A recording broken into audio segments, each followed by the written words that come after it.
আজকে আমাদের ডেস্টিনেশন কোথায় বলো তো? দেখে হয়তো কিছুটা আন্দাজ তোমরা করতেই পারছো, আর সঙ্গে তো আমার লেখাটাও পড়ে নিয়েছো। তো যাই হোক, আজকে আমাদের ডেস্টিনেশন হলো এই যে রিভার সাইড মল আভনিতে। তো যাই হোক, আমরা এখন আভনি মলে চলে এসেছি। আর আমাদের ড্রেসটা দেখে বুঝতেই হয়তো পারবে আজকের দিনটা ছিল বরের জন্মদিনের দিন। তো সন্ধেবেলায় আমরা এসে গেছিলাম আভনি মলে। ওমকে বাড়িতে রেখে এসেছি, ম্যামের কাছে পড়া করছি, আর সেই 1.5 ঘন্টার মধ্যে ইচ্ছা ছিল কমপ্লিট করে কাজ বাড়ি ফিরবো। তো যাই হোক, বুঝতেই পারছো কোথায় এসেছি। আমরা এখন এসেছি আই ডেস্টিনিতে, যেখান দিয়ে কিন্তু আমরা এখন ফোন নেব।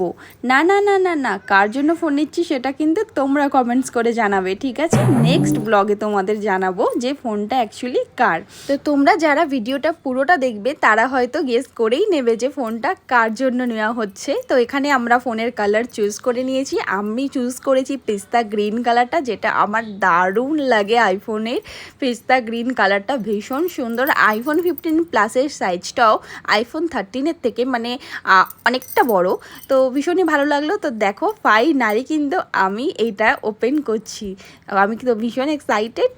ডেমোতে দেখে নিয়েছি যে কালারটা কেমন আসছে, বাট এবার কিন্তু ফাইনালি সামনাসামনি দেখবো যে কেমন কালারটা কেমন আসছে। দেখতেই পাচ্ছ একটা মিন্ট গ্রিন কালার, কতটা সোবার কালারটা, এতটা সুন্দর লাগছে না, কালারটা দেখেই মুগ্ধ।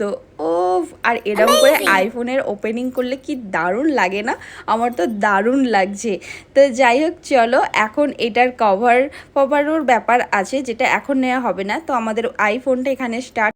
আমরা কিছু এখন ট্রান্সফার করলাম না, জাস্ট অ্যাডাপ্টারটা নিয়েই নিলাম। তোমরা তো জানোই যে আইফোনের সঙ্গে অ্যাডাপ্টারটা আলাদা করেই নিতে হয়, তো সেটাই নেওয়া হলো।